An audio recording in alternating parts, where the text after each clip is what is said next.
What's up, Lucky Tackle Box family? Travis here with my dog Leo, and we're going to be looking at the October box in another episode of Living Room to Lake, where we go over this month's box and I talk about each one of the lures and help you better understand how to use them and go out into your local waters and have more success. That's what it's all about. These baits are tools, and once you understand the tools and capabilities of these baits, then you will have a better chance of throwing them in the right conditions and having more luck when you're out on the water. So let's get right to it. All right, now the first bait is Toad's Tackle Fathead Minnow. This is a great little soft-bodied swim bait, and it can work in a lot of different applications. One of my favorite ways to throw it is just very simply on a football-style jig head. This is going to allow that perfect, great little tail action of this bait. That football head will make the bait roll a little bit side to side, which seems to be very effective at getting fish to strike. And I like throwing this in some clear water conditions because it just looks very natural, looks like some kind of bait fish or a little juvenile bass, which the bass love. Now, the other way to throw it, if you have a little bit dingier water, you could throw it on an underspin, or you could put it on a chatterbait, which really will, the underspin, that little flash will draw in fish from a little further away, and that chatterbait will really put off a lot more vibration. So if you've got dingier, darker water, those fish will be able to hone in and key into it a little bit more. So some little altercations that you can throw this bait on to really have some success. What's next? It just felt like smooth weight. It was like, Next up is the Straight Shooter from V&M Baits. This is a finesse style worm, which is an excellent choice as we go into these colder months. I like using one of the most basic rigs there is. It's called the split shot rig. Basically, I just rigged this up, Texas rig, with a little worm hook, and then I put up a little split shot anywhere from 12 to 18 inches up the line. And what I do is I'll make little casts and I'll either just drag it and reel in the slack, drag it, or I'll even let my boat drift if I'm fishing from a boat, and I'll let that boat drift along, that rod tip down, and I can feel as that bait ticks over any kind of rocks or any kind of limbs down there.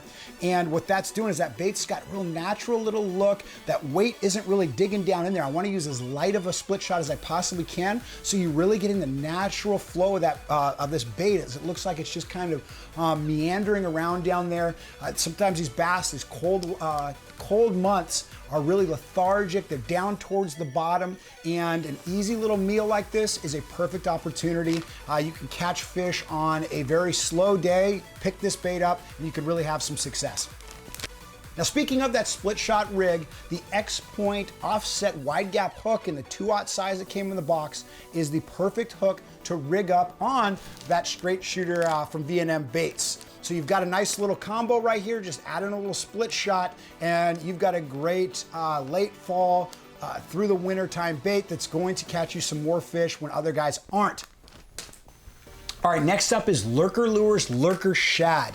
This is a little medium diving, slender crankbait. What I like to do with these is you can cast out and just retrieve it in like a normal crankbait, but what I like to do is drag and then retrieve the slack. So what I'll do is with the rod tip down, I'll drag that bait 2 or 3 feet. You'll feel it vibrating down there because that bait's working as you're pulling it.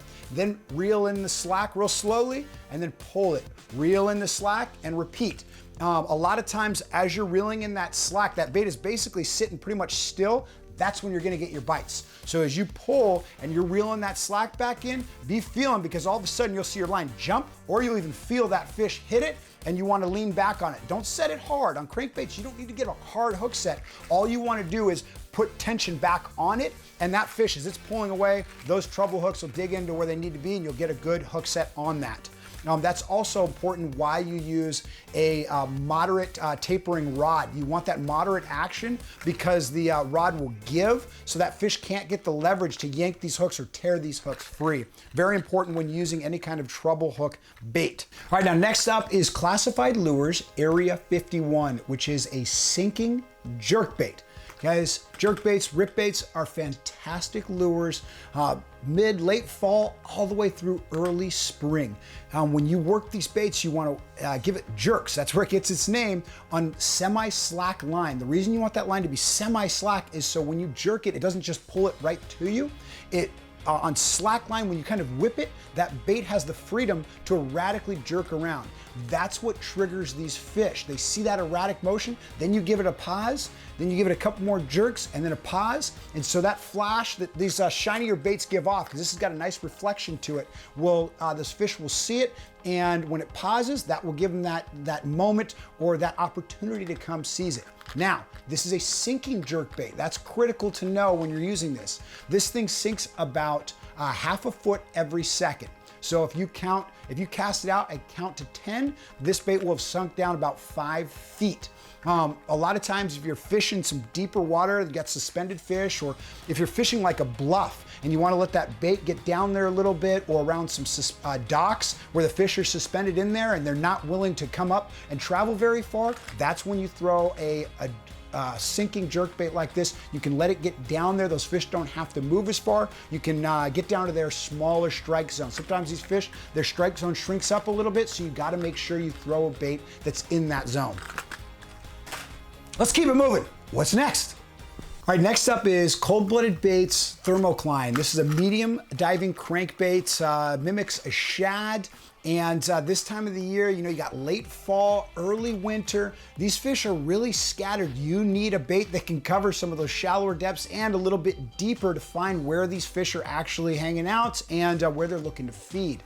The other thing is the nice little action, looks like a little shad in the water. You're able to cover water quickly. You can cast this out a long ways, a little bit parallel to the bank. I like to position the boat 10 to 15 feet off the shore and make a cast up shallow. And so this bait comes out at kind of an angle, so I'm covering different water depths. You can do the same from the shore. Instead of casting it straight out, you want to cast down the bank and a little bit deeper, and you'll bring this bait at an angle right back up the shoreline, so you can cover the water depths and figure out where these fish are located.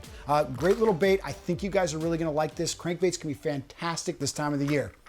All right, now the final bait in the box is the jerk from Highliner Lures. This is another jerk bait. Travis, what? Why is there 2 jerk baits? Because this one's different. This one actually suspends. So where the other one was a sinking jerk bait, this one suspends, which is more of a traditional style jerk bait. Now, you're still gonna work it the same, right? As you're jerking it, boom, boom, boom, pause. But when you pause, it's actually gonna suspend right there. It's not gonna sink and it's not going to float.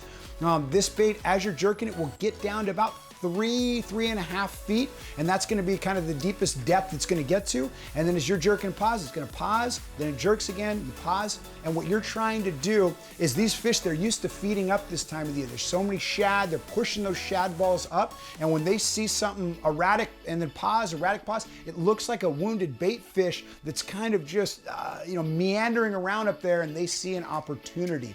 The clearer the water, the more these fish will move to come up there. So if you've got clear water conditions, this is the bait to do. These bass should call up from deeper water to come hit this.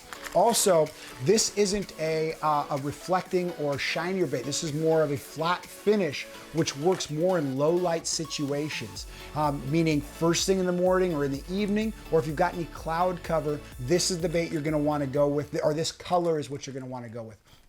All right, guys, that is everything in this month's box, and that concludes another episode of Living Room to Lake. The whole idea of this is to not only introduce you to new baits, but then teach you how to use them. If you understand the ways they work for me, what they look like underwater, you can then start putting them into your game plan. These are just tools, and the more ways you know how to use those tools and understand those tools, the more you are likely to be able to put them into the right conditions and situations on your local body of water.